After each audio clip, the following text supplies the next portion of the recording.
sur Ici Beyrouth pour une émission consacrée à l'élection présidentielle libanaise, une sorte d'arlésienne qui confine désormais à la mascarade. 11 séances parlementaires et toujours pas de président pour un pays pourtant en crise. Un seul candidat, d'ailleurs c'est le seul déclaré, a réussi à réunir autour de son nom et de son projet, il y tient beaucoup, une quarantaine de voix à chaque séance. Il s'agit, et vous l'avez deviné certainement, de Michel Maouad, le candidat de l'opposition libanaise, que nous avons le plaisir de recevoir ici avec nous dans les studios d'Ici Beyrouth. Bonjour Michel Maouad. Bonjour. Et avec Rola Baidoun, nous allons discuter avec vous pendant une demi-heure de cette présidentielle. Alors, je disais candidat de l'opposition, sauf que cette opposition semble se fissurer depuis quelques jours. On a vu que Walid Jumblat semble désormais prêt à adouber d'autres candidats. Encore une fois, le problème n'est pas un problème de candidat. Parce qu'on est en train toujours, ce qui est normal, parce qu'on parle d'un président de la République, donc on parle de candidat. Mais dans notre cas en particulier, dans le cas du Liban, pour moi, ma candidature depuis le début est le porte-drapeau d'un projet politique libanais, souverainiste et réformiste, basé sur des fondements principaux qui sont le retour à l'État, le retour à Taïf, le vrai Taïf, celui qui a abouti à l'assassinat du président René Maouad, un Taïf souverainiste, tel qu'il est clair, un Taïf arabe, c'est-à-dire qui renforce l'arabité renforce du Liban. en tout cas l'identité arabe du Liban, et un Taïf réformiste. On parle d'un Taïf qui nous amènerait vers un État civil, une décentralisation poussée, l'État des institutions et des institutions indépendantes et une justice indépendante. Donc, un Taïf, souveraineté, réforme et identité arabe, qui sont essentiels pour notre économie et notre stabilité. Deux, la justice et la responsabilisation. On ne peut pas avoir un Liban d'avenir sans justice et sans responsabilisation. Et trois, une réforme qui va nous sortir de là où on est. On parle évidemment d'un accord avec le FMI, mais un accord qui ne soit pas seulement monétaire et financier, mais un accord qui soit en même temps économique, parce que n'importe quelle approche seulement financière amènerait à faire payer les déposants le prix de ce qui s'est passé. Donc, il y a un projet clair. C'est, à mon avis, le seul projet. Mais votre projet, son socle, c'est une opposition unifiée. Tout à fait. Et là, elle s'effrite. D'abord, le problème, c'est qu'elle n'a jamais été unifiée jusqu'au bout. Commençons par ça. Au mieux, j'ai réussi à ramener autour de ma candidature et donc de ce projet 70% de cette opposition. Il manque à la base 30%. Et je crois que ça, c'est un problème, et qui n'est pas seulement un problème de présidentiel. Parce que l'unité de cette opposition, en tout cas dans sa diversité, en tout cas autour des grands axes, cette unité va servir à la présidentielle, doit être un socle de défense de n'importe quel président. Parce qu'un président sans majorité parlementaire ne pourra rien faire. Cette opposition doit arriver à nommer un Premier ministre, cette opposition doit arriver à mener des batailles réformistes à l'intérieur du Parlement, à défendre l'argent et les droits des Libanais, à défendre la justice, comme dans le cas de ce qui est en train de se passer autour de l'explosion du 4 août. Donc, l'unité de l'opposition, ou en tout cas l'unité autour de certains points, tout en gardant, c'est une opposition diverse, c'est une opposition qui ne s'entend pas sur tout, ça c'est normal. Mais ne pas avoir le courage de faire une unité des forces opposantes autour de ces points principaux va amener finalement à une perte de toutes les batailles. Donc pour revenir à Walid Jumblat, parce que vous y insistez, ce que Walid Jumblat a commencé à entreprendre, pour l'instant, je n'ai pas un problème. Le problème n'est pas dans le nom d'autres candidats. D'ailleurs, les candidats qu'il a nommés sont pour moi acceptables, mais le problème est justement dans cet effritement qui fait qu'on est en train d'aller en rang dispersé.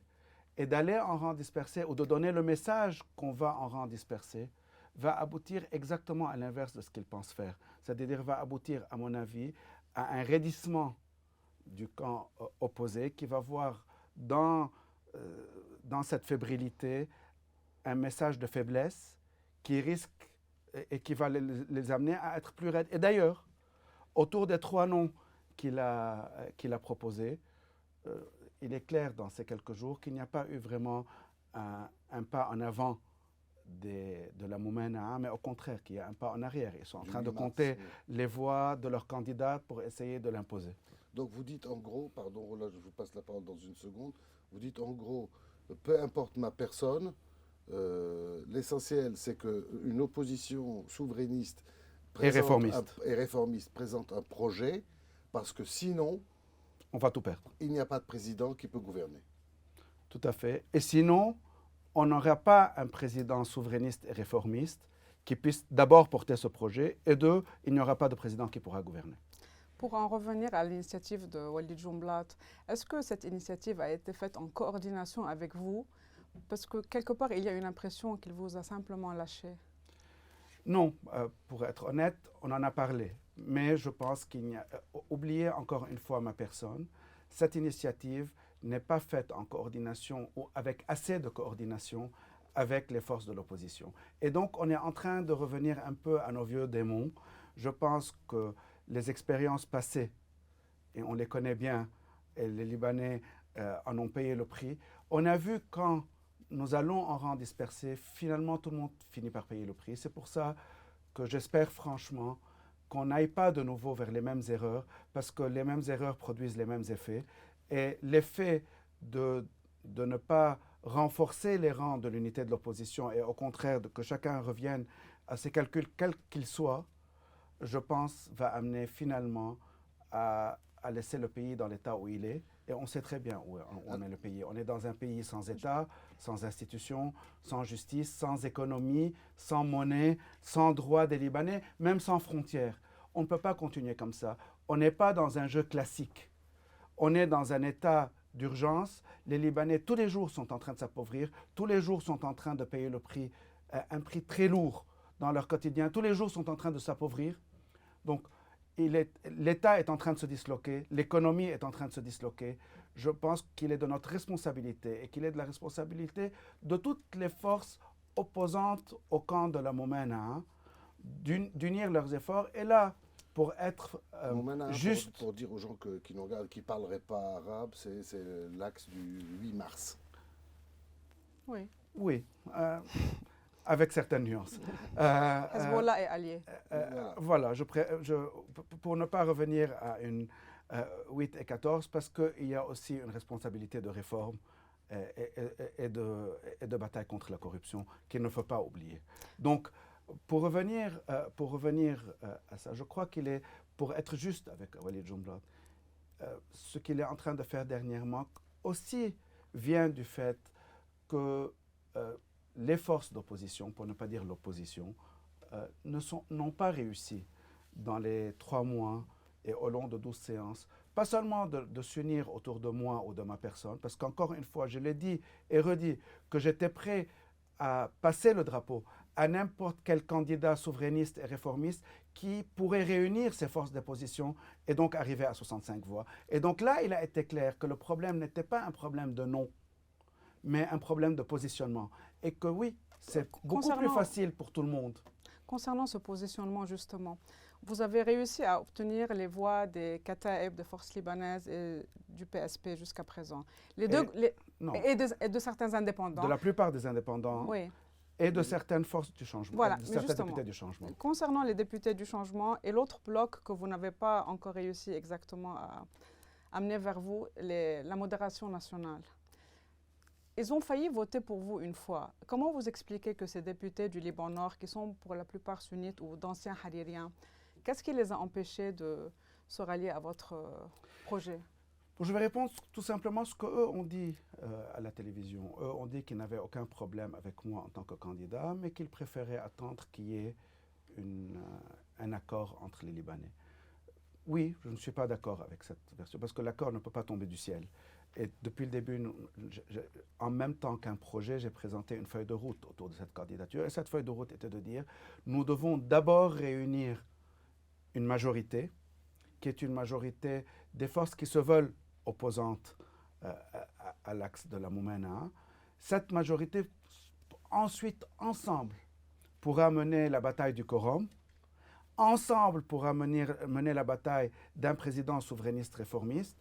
Ensemble, pourrait mener la bataille de la souveraineté et des réformes sur tous les dossiers. Encore une fois, la bataille est une bataille globale, elle n'est pas seulement présidentielle. Oui. C'est une bataille présidentielle, c'est une bataille de la justice, c'est une bataille de défendre l'argent des déposants, c'est une bataille globale.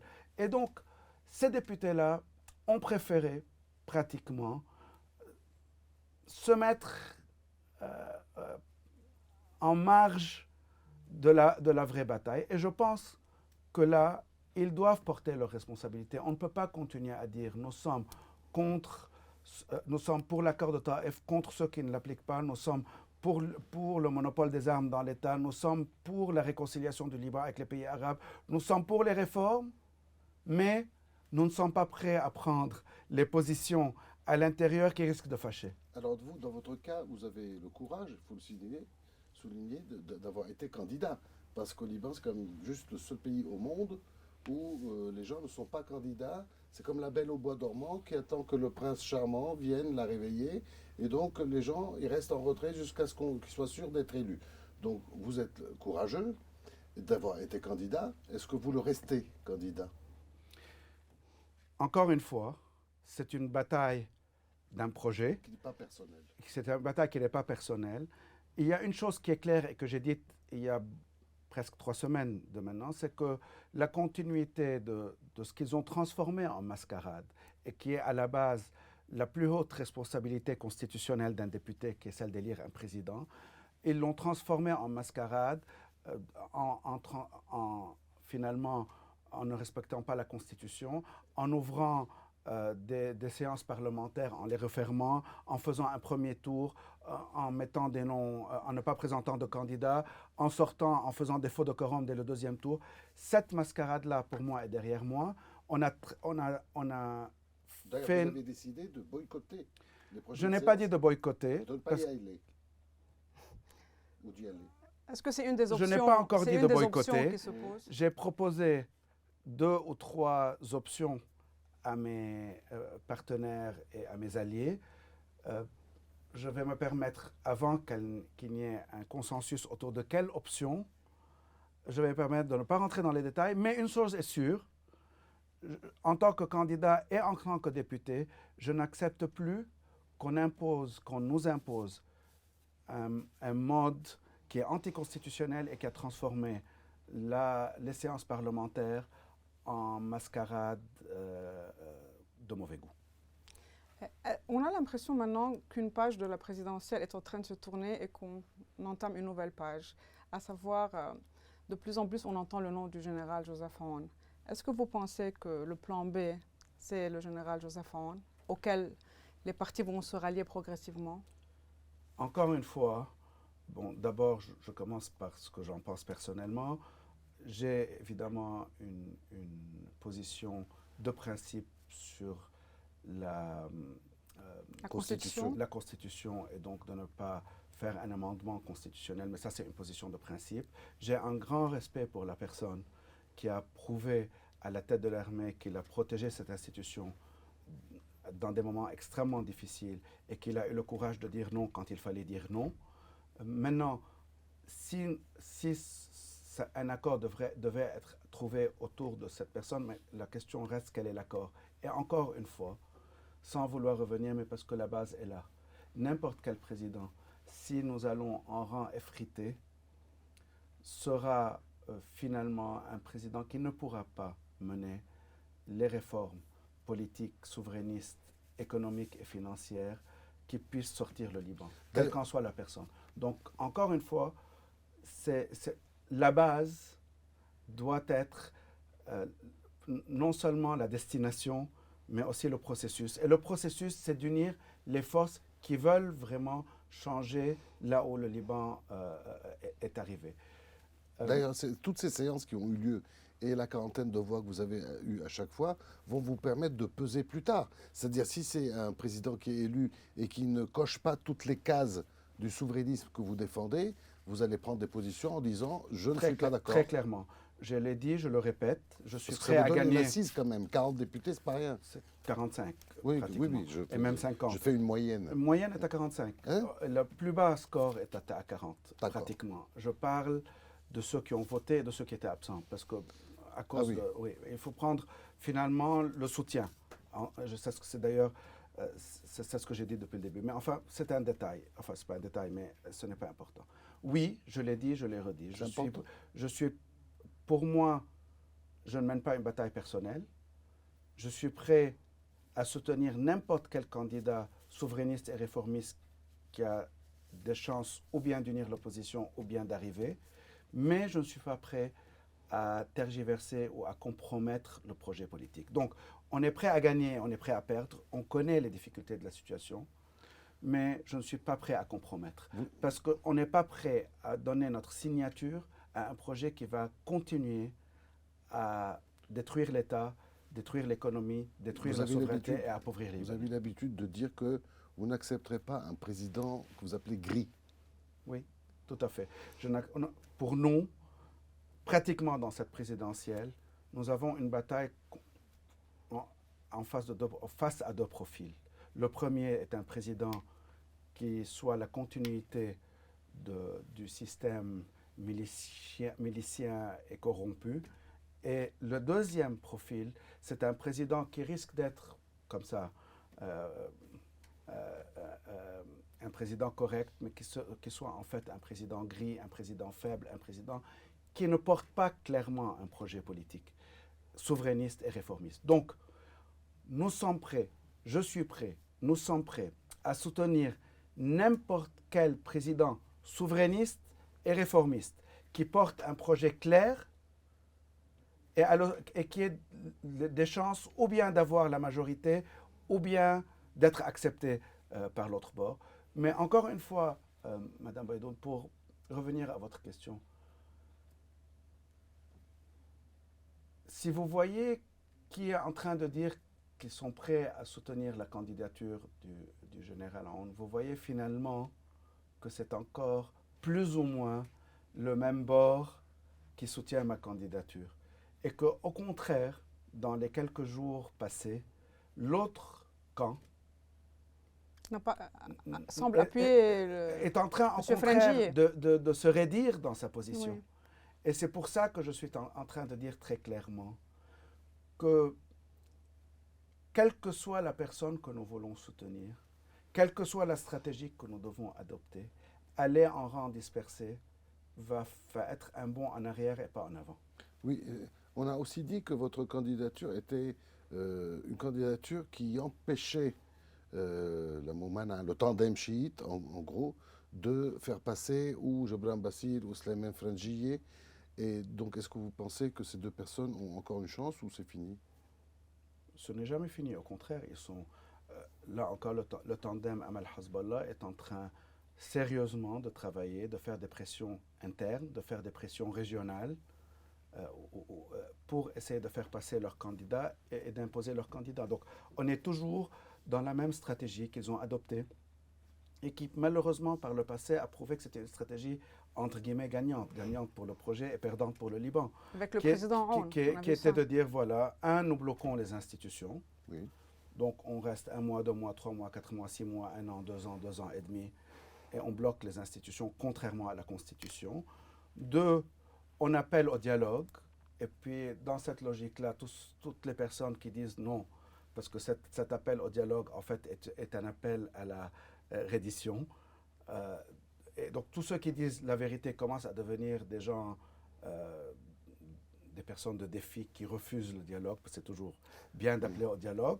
3, on peut aller à faire toutes sortes de pressions jusqu'à des pressions qui ont abouti à des assassinats politiques. 4, on impose notre président. Je vais être très clair. Ça ne passera pas. En tout cas, pour moi, ça ne passera pas. Et vous avez les moyens d'empêcher que ça passe? On peut gagner, on peut perdre, mais ça ne passera pas. S'ils veulent imposer leur président, qu'ils l'imposent seuls, qu'ils gèrent le pays seuls et qu'ils en portent les conséquences seuls. Et c'est au peuple libanais, à ce moment-là, de décider s'ils veulent continuer de vivre dans la pauvreté, s'ils veulent continuer de vivre sans justice, s'ils veulent continuer de vivre dans un pays où l'État est en train de se disloquer, où tous les jours il y a plus de vols, plus d'instabilité, où il y a une infrastructure qui est en train de s'effondrer. Notre choix est de ramener un Liban dans lequel les Libanais et le monde ont confiance. Notre choix est le choix de l'État. Notre choix est le choix de la souveraineté. Notre choix est le choix d'une réforme qui ramènerait aux Libanais leur argent, qui ramènerait aux Libanais leurs droits et qui ramènerait aux Libanais l'espoir de vivre dans un pays où ils seraient des citoyens respectés. Vous avez dit dès le départ que vous voulez libaniser l'échéance présidentielle, alors que beaucoup de gens attendent des signaux de l'étranger à présent. Il semble que Kirk maintenant voudrait également jouer un rôle et elle a décidé de rassembler les députés chrétiens pour parler présidentiel. Êtes-vous prêt à participer à une telle réunion et à votre avis, est-ce que c'est une bonne étape? J'ai entendu comme vous aujourd'hui, parce que c'est une idée que Kirk a eue dans les... Récemment. Enfin, pas une idée, une proposition. Une proposition qu'elle a eue récemment. Dans le principe, quand quelqu'un nous appelle, nous disons toujours oui à cet appel. Vous avez parlé de justice il y a quelques instants. Il y a l'histoire, le drame, le crime du port. On a vu dans quel état... Vous avez corrigé entre l'histoire et le crime. Oui. J'allais vous couper. C'est dramatique parce que quand on voit 224 morts et c'est les familles des victimes qu'on met en prison et que la justice est coupée en deux, ultra politisée, on se demande le chemin à parcourir pour une réforme de la justice est absolument immense. Et est-ce qu'on peut le parcourir déjà ou est-ce qu'il faut aller directement vers une internationalisation de l'enquête selon vous? Bon, d'abord, ce qui se passe sur ce dossier, sur ce crime impuni jusqu'à maintenant, est la preuve de ce que je disais, que la bataille est une bataille globale. C'est entre deux Libans. Et évidemment, l'explosion du 4 août est au centre de qui va gagner pour quel Liban. Depuis le début, j'ai appelé, étant moi-même le fils d'un président martyr qui a payé le prix aussi du fait qu'il n'y ait pas eu d'enquête dans cet assassinat. Ce n'est pas qu'il y a eu une enquête et qu'elle n'a pas arrivé à des résultats. Il n'y a pas eu d'enquête, tout simplement. Dans le dossier du président Mawad, il y a juste l'acte de décès. Dans le dossier judiciaire. C'est-à-dire qu'il n'y a jamais eu une enquête. Et ils ont empêché cette enquête. Donc je pense que depuis le début, j'avais dit et j'avais demandé qu'il y ait une enquête internationale. Et il y a une différence entre l'enquête internationale et le tribunal international, parce que souvent on fait un micmac pour dire, mais ceux qui ne veulent pas l'enquête internationale disent, voyez un tribunal international qui a pris 10 ans ou 15 ans. Mais l'enquête n'a pas pris 10 ans ou 15 ans. Et d'ailleurs, même le tribunal, il a désigné des coupables. Il a désigné des coupables pour la première fois. Je pense qu'une enquête internationale dans un pays comme le Liban est essentielle, non pas seulement pour protéger la vérité et arriver à la justice, mais aussi pour protéger la justice elle-même, c'est-à-dire la justice. Le système judiciaire. 3, même dans les pays les plus avancés, qui ont tous les moyens pour faire leur propre enquête, quand il y a quelque chose qui est moins grave que ce qui s'est passé le 4 août au Liban, ils font appel à une aide internationale. Parce que pour un État qui veut vraiment savoir quelle est la vérité, il doit utiliser tous les moyens, incluant l'aide internationale, pour arriver à cette vérité, à cette justice.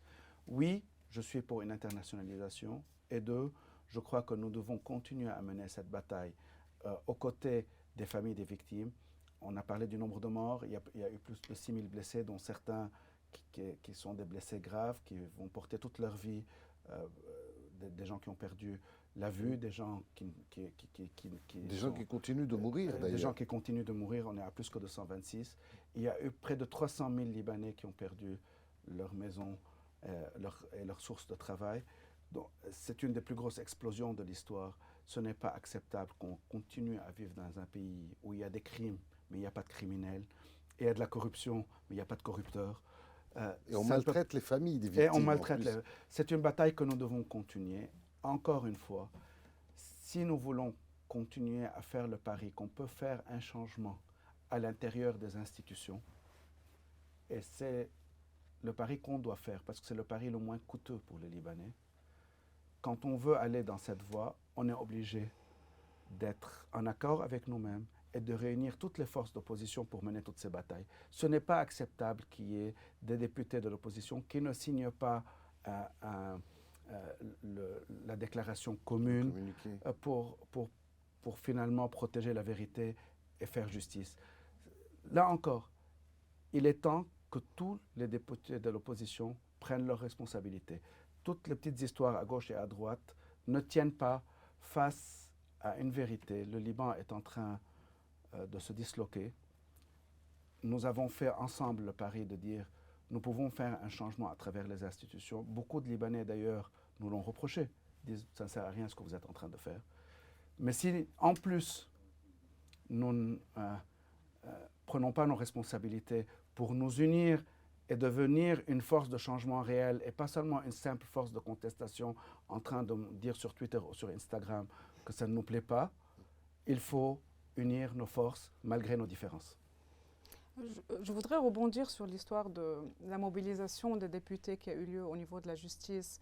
On a remarqué quand William Noun a été arrêté, il y a eu une grande mobilisation et également après au Parlement, les députés de l'opposition ont signé cette déclaration. C'était intéressant de relever qu'aux côtés des députés des blocs souverainistes, il y avait les députés du changement. Vous étiez ensemble dans cette même bataille, ici et là-bas, au palais de justice et au Parlement, alors qu'au début, ils essayaient toujours de rester à l'écart. Mais pourquoi est-ce que ça ne peut pas se refléter également au niveau de la présidentielle, à votre avis? Vous avez bien fait de relever ça, parce que c'est un... On vous reprochait aussi, on reproche aux députés d'intervenir dans la justice. Oui, de s'ingérer, d'ingérence. Mais ça, c'est... Je ne vais même pas prendre la peine, avec tout le respect que je vous dois, à répondre à ces... Vous avez bien raison. Enfin bon...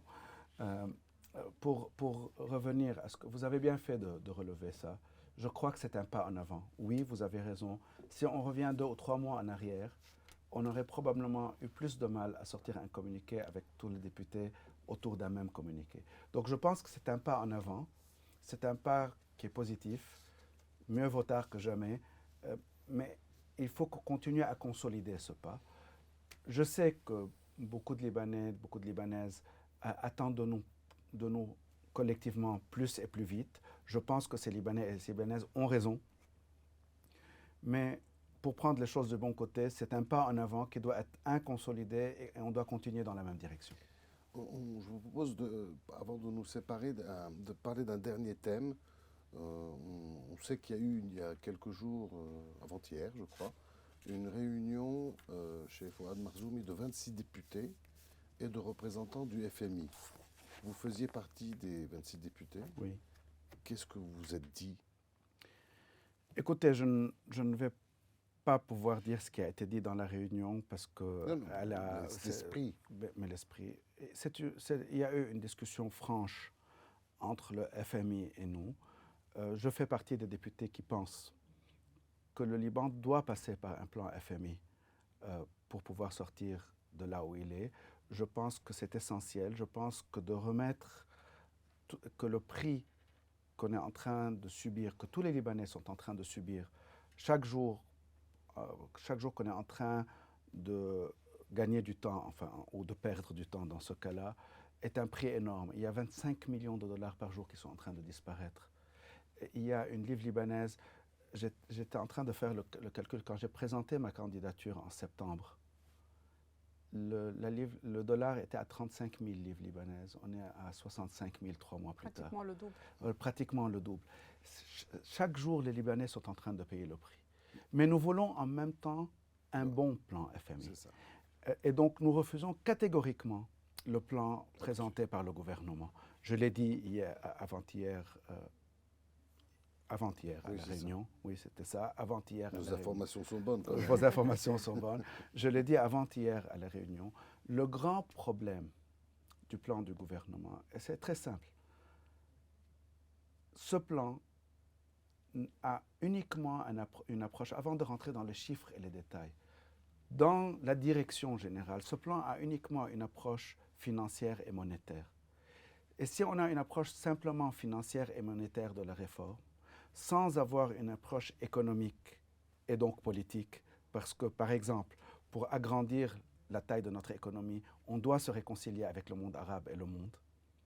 Et ça, c'est un problème politique, ce n'est pas un problème. Deux, il doit y avoir une approche sérieuse des réformes dans le secteur public. L'affaire de la taille du secteur public, l'affaire des frontières, l'affaire de l'évasion fiscale, etc. Donc, si nous n'approchons pas tout ça, la résultante, très simplement, va être que ce que nous appelons réforme va finir par dire qu'on doit faire payer aux déposants libanais le prix de refinancer le même système politique. Ça. Et ça, pour nous, est inacceptable. Donc, nous n'accepterons pas qu'on fasse payer aux victimes, encore une fois, on fait payer aux victimes de l'explosion du 4 août le prix de l'explosion. Maintenant, on veut faire payer aux victimes de l'arnaque du siècle et donc aux déposants le prix de refinancer le système. Parce qu'on part du principe que, vous savez, on est dans un pays compliqué, on ne peut pas faire de changements politiques, on ne peut pas faire de réforme du secteur public, électricité, frontières, évasion fiscale, etc., etc. Donc on fait une réforme financière et monétaire qui revient finalement à faire payer aux déposants le prix de remettre en place ou de refinancer le même système politique. Les mots ayant un sens, on nous parle toute la journée de pertes, alors que ce sont des dettes. Les dettes, ça se renégocie, ça se rediscute, comme un particulier, un État peut refinancer ses dettes. C'est très simple. Oui. Plus on fait des réformes, plus d'abord on agrandit notre économie, plus on protège les déposants. Plus on fait des réformes dans le secteur public, et donc, ce qu'on appelle réforme, il y a vraiment des décisions politiques à prendre, et que tout le monde doit... Plus on protège les déposants, et donc l'argent des Libanais. Moins on fait ça, plus on est en train de manger dans l'assiette des déposants. Notre approche est de dire, nous devons protéger les victimes, donc les déposants. Quand je parle des déposants, il est clair que je parle des déposants légitimes. Je ne parle pas des déposants qui ont, par exemple, de l'argent qui est issu de la corruption ou de régimes arabes, parce qu'il y en a. Je suis même en train de dire que les déposants qui sont légitimes, mais qui ont dans leur dépôt beaucoup d'intérêts parce qu'ils ont participé à... On pourrait enlever les intérêts. J'ai même dit devant le FMI que les déposants qui avaient un débit, un crédit, ça veut dire dans les banques, et qu'ils ont rendu à 1500, il n'est pas juste qu'ils rendent leur crédit à 1500 et qu'ils prennent leur argent de l'autre côté. Donc, on pourrait réduire la somme qui est due en renégociant ça de façon juste, mais pour moi, il y a un principe qui est sacro-saint, c'est de défendre l'argent des déposants et de pousser les réformes à être d'abord des réformes politiques et des réformes du secteur public, et non pas toujours faire porter au secteur privé et aux déposants le prix de la corruption et de l'inefficacité et finalement des choix politiques qui sont imposés aux Libanais, qui ont abouti à l'isolement du pays et donc à la destruction de son économie. D'ailleurs, c'est votre combat quotidien à la Commission des finances avec quelques autres, le dernier îlot, le petit village d'Astérix, qui résiste encore et toujours au rouleau compresseur. Aux envahisseurs. Au rouleau compresseur de ce gouvernement qui veut... On se demande s'ils sont sérieux ou... Ils sont sérieux parce que pour eux, c'est idéal. On reste là où on est, il n'y a pas de responsabilisation. La corruption du passé, c'est fini. On vous promet qu'on fera mieux dans l'avenir. Entre-temps, refinancez-nous avec l'argent des déposants et comptez sur nous pour faire mieux. Faites-nous confiance. Faites-nous confiance. La dernière question, Rola, si vous voulez bien. C'est pas exactement une question, mais j'aurais voulu savoir... On remarque maintenant que de plus en plus de jeunes Libanais quittent. Il y a près de centaines de milliers de Libanais, de jeunes qui ont quitté. Le pays se vide de toute cette aide pensante. Et les Libanais sont au bord de la déprime. Est-ce que par hasard, vous auriez quelque part un message d'espoir à livrer aux Libanais? Vous savez, je vais vous raconter mon histoire personnelle. J'ai commencé, j'avais 17 ans quand mon père a été assassiné. Et c'est pour ça que je comprends très bien la frustration et la peine des familles de victimes. En quelque sorte, je suis une famille de victimes. J'ai commencé ma vie politique nationale au Liban à l'époque de Ernest Chehwen. À cette époque-là, les Syriens étaient bel et bien présents dans le pays. Ils étaient couverts par tout le monde. Les États-Unis, l'Europe, rappelez-vous le président Chirac qui était venu à l'époque pour expliquer que la présence syrienne était plus ou moins liée à la libération de Jérusalem. Les pays arabes, tout le monde. Je me rappelle très bien, on était seuls, dans des conditions beaucoup plus difficiles. Et puis, il y a eu les débuts de tentatives d'assassinat en 2004, après la prorogation du mandat du président Lahoud. Je me rappelle, durant toute cette période-là, où j'étais avec Pierre Jmeïl, les deux plus jeunes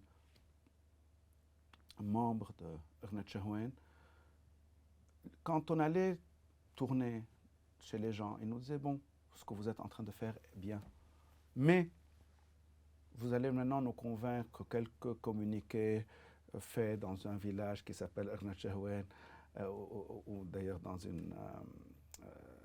un diocèse, va sortir les Syriens du Liban. Si aujourd'hui on était ensemble, mais qu'au lieu d'être, on est quoi, le 2 février 2023, on était, disons, le 2 février 2005, et que je vous disais que dans 3 mois, les Syriens vont quitter le Liban, vous m'aurez probablement traité de fou. Ça semblait impensable à l'époque. C'était impensable. Au final, nous avons gagné cette bataille. Maintenant, il faut croire en nous. Le peuple libanais ne veut plus de ce qui nous est imposé. Je suis certain qu'on finira par gagner, mais on a besoin d'être unis, on a besoin d'être sérieux, on a besoin d'être fort, de poser les problèmes tels qu'ils sont, clairement. Et oui, j'ai espoir que ce pays, c'est vraiment le phénix. Ça fait partie de notre histoire. On a beaucoup souffert à travers notre histoire, mais on a toujours fini par gagner. Et la liberté au Liban a toujours fini par gagner. Je pense que le projet d'État, inclusif à tous les Libanais, peut-être pas aux intérêts du régime milicien qui est aujourd'hui en place, mais il est inclusif à tous les Libanais. C'est un projet qui veut défendre le chiite du Sud, comme le sunnite de Saïda, de Beyrouth ou de Tripoli, comme le maronite du Nord ou de la Beka ou du Mont-Liban. C'est un projet pour tous les Libanais, c'est un projet qui est inclusif. Seul l'État peut nous protéger à tous.